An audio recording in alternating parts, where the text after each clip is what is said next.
This is the O Review podcast.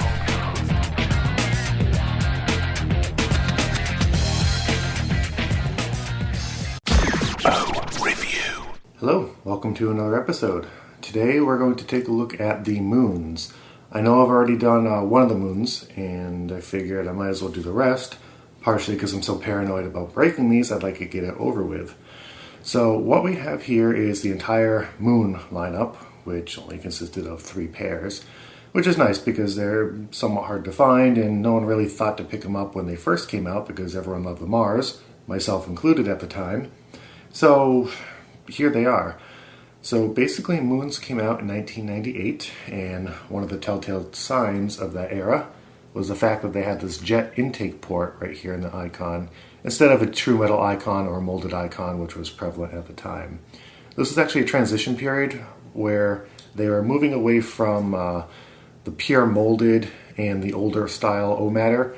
And for a brief period around 1997, actually starting with the Romeo, even though that was X-metal, they just molded an intake port into the temples here. And instead of having anything like an icon or a logo or something of that nature, this was short-lived. It really died out. Basically, you had the first minute, the racing jacket, and the moon, as well as the X-metals that had that intake port versus some sort of icon.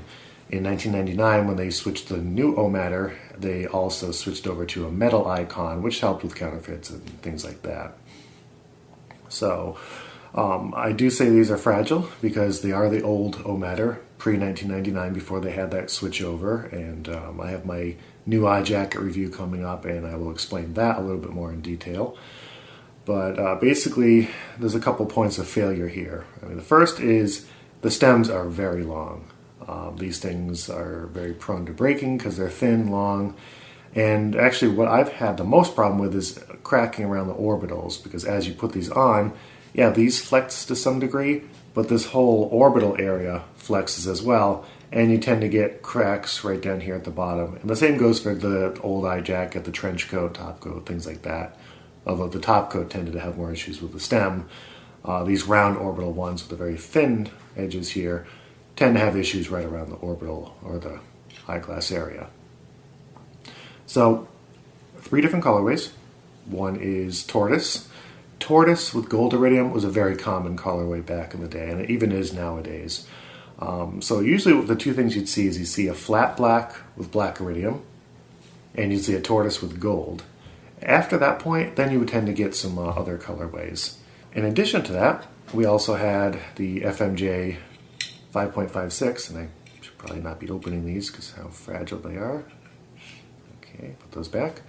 With black iridium, and that was the only other non-standard color option that was available on the moons. Now, due to the era, they also came in these very classy boxes, which I've gone over before, which not only show the model on it, but the silver one came in a silverish label, so you could very easily identify which one was in that. All of them had the model images on it, but certain colors had like a specific variant, like the leather skin straight jacket had a different one. Leather skin square wire also had a different one. So certain ones showed you the actual colorway on it as opposed to just the model. So it's just kind of a brief overview of the moons. They appeared roughly till about 2002, 2003. So they're around maybe a few years. I guess they probably just had a lot of old stock and just ended up selling that off over time.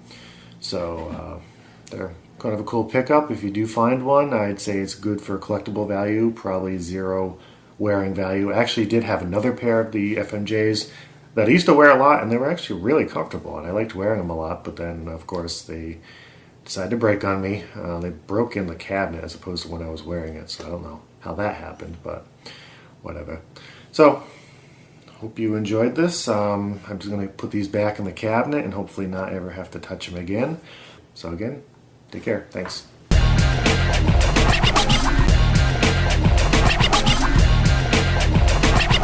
O Review. Want even more Oakley? Then check out the O Review, the premier informational and community site dedicated to all things O. Check out the database of over 5,000 glasses and 10,000 overall items. While you're there, view frame lens options, generational variations, timelines, serial lists, terminology, articles, and our monthly collector's spotlights.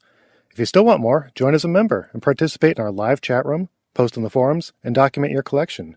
You can also add to the photo gallery, manage your reviews, get front page exposure for your videos, and try to collect achievements. Hope to see you there.